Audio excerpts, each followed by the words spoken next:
उस समय महाराज जी द्वारा लिखे कुछ पत्रों के अंश। अगले दिन महाराज जी को लाला मुंशी राम के साथ सिरसा ले आया गया। महाराज जी कहते थे कि सिरसा में क्या हुआ यह बताना बड़ा मुश्किल है। उस समय उनके मन की भावनाओं का कुछ अंदाज उनके द्वारा अपने मित्रों को अपने हाथ से लिखे पत्रों से लगता है। अक्टूबर 24, 1951 ब्यास। कल दोपहर 2 बजे जहाँ पहुँचने पर मालूम हुआ कि हम एक बार फिर अनाथ हो गए हैं।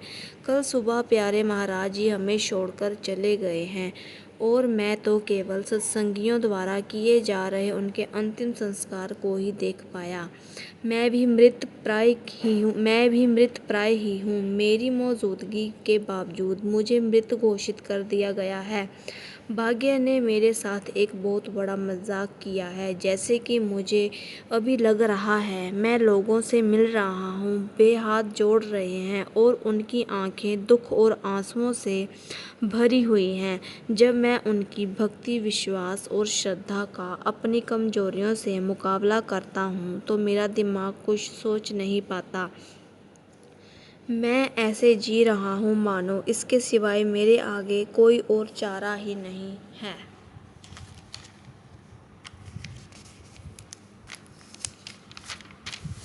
मुझे घेर कर पकड़ लिया गया है और मैं कैद खाने में डाल दिया गया हूँ। ऐसा लगता है मेरे संपूर्ण धीरज और सहन शक्ति का अंत हो गया है। मेरे अंदर अपने ही साथ संघर्ष चल रहा है और मैं कुछ तय नहीं कर पा रहा हूँ। फिर भी भाग्य ने यही सब मुझे भुगतने के लिए दिया है। काश मैं दूसरों की भावनाओं के प्रति अनजान हो पाता, निर्दय हो पाता। तब मैं अपने आप के प्रति निर्दय तो नहीं होता। जैसे जैसे दिन मेरे सामने आते हैं वैसे वैसे ही गुजारा होता रहता है। अक्टूबर 26, 1951 में ब्यास। मैं अभी तक अपना मन नहीं बना सकता हूँ। शायद सिरसा के वातावरण में तय कर सकूँ। मैं नहीं जानता मैं क्या कर रहा हूँ। तुम ज़्यादा चिंता मत करना। जो कुछ भी मेरे भाग्य में होगा उसी को भुगतना पड़ेगा। अक्टूबर 30, 1951 सिरसा में। मैं अब ठीक हूँ। यह समाचार मेरे लिए अपने जीवन का सबसे बड़ा आश्चर्य था और कुदरत शायद मुझे इससे बड़ा धक्का नहीं पहुँचा सकती थी। रही इसे नामंजूर करने की बात, सो अब तक कुछ भी मंजूर या नामंजूर करना मेरे हाथ में ही नहीं है। मेरे नामंजूर करने पर भी सत्संगियों को कोई फ़र्क नहीं पड़ेगा। जहाँ भी मैं जाऊँगा वे मेरे आसपास मंडराते रहेंगे। मैं कहीं भी छिप तो नहीं सकता क्योंकि मेरे वापस आने पर स्थिति वही रहेगी। मेरे दोस्त और रिश्तेदार सलाह दे रहे हैं कि मैं ये जिम्मेदारी स्वीकार कर लूं और इस उच्च पद के लिए जो भी कुर्बानी जरूरी हो देने के लिए तैयार रहूं। मेरी पत्नी और बाकी सबने मुझे विश्वास दिलाया है कि वे मेरे साथ पूरा सहयोग करेंगे और मेरे सामने हजूर महाराज जी की इच्छा को पूरा करने के सिवाय कोई दूसरा रास्ता नहीं है और मैं उनसे विनती करता हूँ कि मुझे इसके योग्य बनाएं। नवंबर 7, 1951 ब्यास में। इस विशाल जिम्मेदारी को स्वीकार करने के सिवाय मेरे पास कोई चारा नहीं था। तुम खुद सोच सकते हो कि इसको निभाना कितना मुश्किल होगा। इससे और कई उलझनें पैदा हो गई हैं और उन्हें सुलझाने का कोई उपाय समझ में नहीं आ रहा है। मैंने तो अपने आप को पूरी तरह महाराज जी के सुपुर्द कर दिया है, उनकी रजा के सुपुर्द कर दिया है। जो कुछ भी उन्होंने मेरे लिए तय कर रखा है उसे मंजूर करूँगा। लेकिन एक बात का मैं तुम सबको और ख़ासकर तुमको विश्वास दिलाना चाहता हूँ कि मैं बदला नहीं हूँ और कभी नहीं बदलूँगा। तुम्हारे लिए हमेशा वही रहूँगा। एक अन्य पत्र में महाराज जी ने लिखा, जो भी हो मुझे 4 नवंबर को प्राण दंड दिया गया है। इस सब बातों से महाराज की सच्ची नम्रता प्रकट होती है। उनको रूहानियत की सबसे बड़ी दौलत दी गई है। उनमें सतगुरु की हैसियत से डेरे को चलाने की पूरी योग्यता थी और वे सतगुरु बनने के लिए हर तरह से उपयुक्त थे। लेकिन इस पद को ना तो वे चाहते थे और ना ही इसके वे इच्छुक थे। यह सब कुछ जैसा सरदार बहादुर जी अपने रजिस्टर्ड वसीयतनामे में लिख गए थे वैसे ही हुआ और सरदार बहादुर जी ने भी अपने अंतर में अपने सतगुरु को उनसे पहले ही सतगुरु से मिले हुक्म का पालन करते हुए महाराज जी को अपना जानशीन बनाया। गद्दी शनीनी के बाद प्रारंभिक दिन। शुरू में महाराज जी को डेरे के प्रशासन में अपनी मदद के लिए पुराने सत्संगियों को लाने में बहुत मुश्किल का सामना करना पड़ा।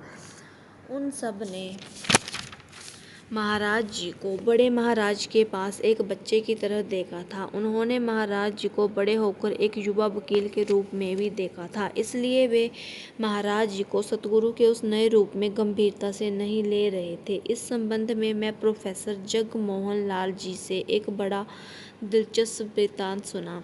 प्रोफेसर साहिब बड़े महाराज जी के समय के पुराने सत्संगी थे और महाराज जी के कॉलेज के प्रोफेसरों में से एक थे। महाराज जी जिस समय गद्दी पर आए उस समय तक वे रिटायर होकर डेरे में रहने लगे थे। प्रोफेसर साहिब मुझसे कहा करते थे कि यह कभी न भूलना कि ये पूर्ण सतगुरु हैं और इस बात पर जोर देने के लिए उन्होंने मुझे अपना एक अनुभव सुनाया।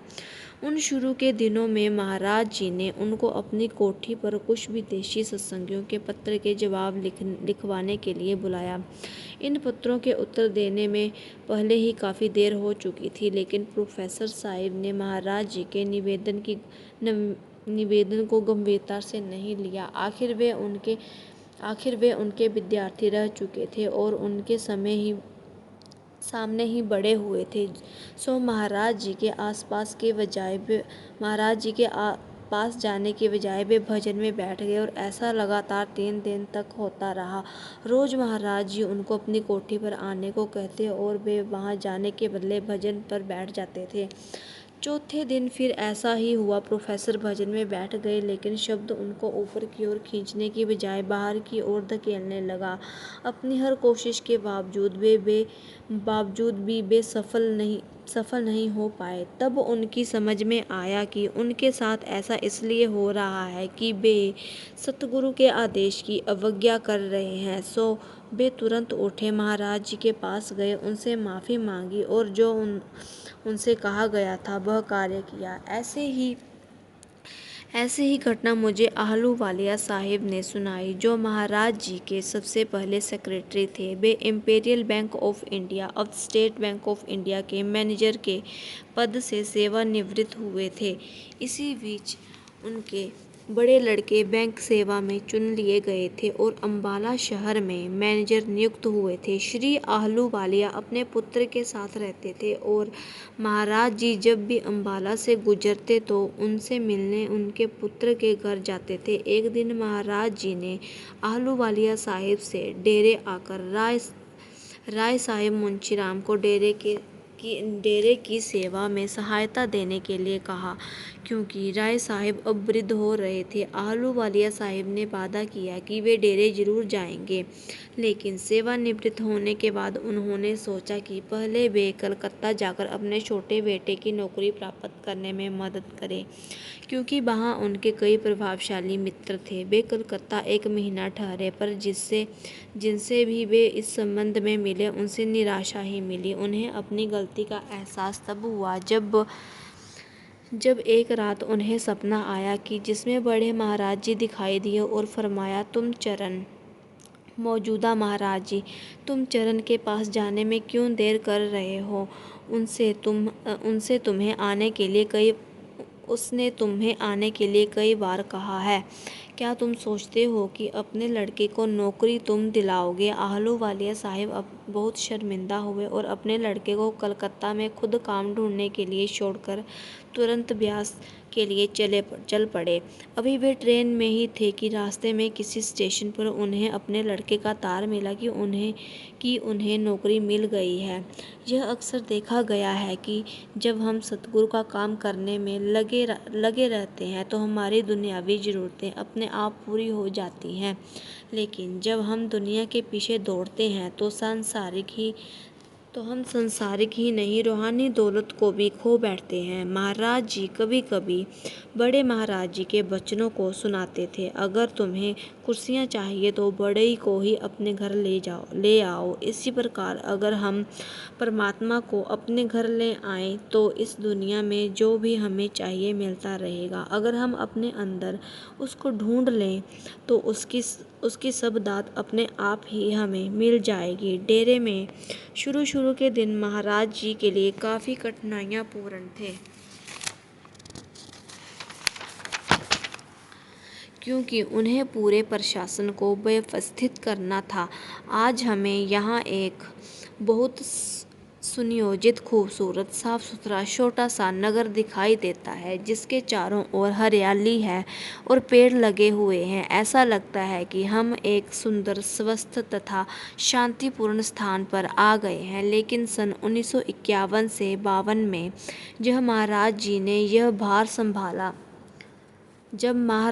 यह भार संभाला उस समय डेरा क्या था इसकी आज कल्पना करना भी कठिन है। यह तो केवल वे ही जानते हैं। उन्होंने उस वक्त के डेरे को अपनी आंखों से देखा है। महाराज जी की अद्वितीय योजना से और उनके योग्य मार्गदर्शन में डेरा धीरे धीरे बढ़ने लगा। जिन लोगों ने उन दिनों में खड्डे देखे हैं वे आज ताज्जुब करते हैं कि इतने सारे खड्डे कहाँ गायब हो गए। आज की अधिकांश नई बस्ती संगत द्वारा भरे गए उन्हीं खड्डों पर खड़ी है। नदी जिसके किनारे किसी समय इंटरनेशनल गेस्ट हाउस को छूते थे, जब अपना रास्ता बदल कर दूर चली गई है। इससे डेरे को सैकड़ों एकड़ उपजाऊ भूमि मिल गई है जिसे मंड कहते हैं। यह सब अपने प्यारे सतगुरु के अलौकिक मार्गदर्शन में उन्हीं के लिए बड़े प्यार से संगत द्वारा की गई सेवा का फल है। यह प्रेम पूर्वक सेवा का अपूर्व उदाहरण है। असल में महाराज जी के समान इस संसार में दूसरा कोई है ही नहीं। उनके चरणों में आने पर ही इसका अभाव होता है। नम्रता, दयालुता, उदारता और प्रेम के वे मूर्त रूप हैं। वे जैसे हैं उनका वर्णन करने के लिए शब्द नहीं मिलते। वे हर एक की चाह वह अमीर हो या गरीब सहानुभूति, कृपा और ध्यान के साथ कैसे इतनी संभाल करते हैं, इस पर कई बार विश्वास करना कठिन हो जाता है।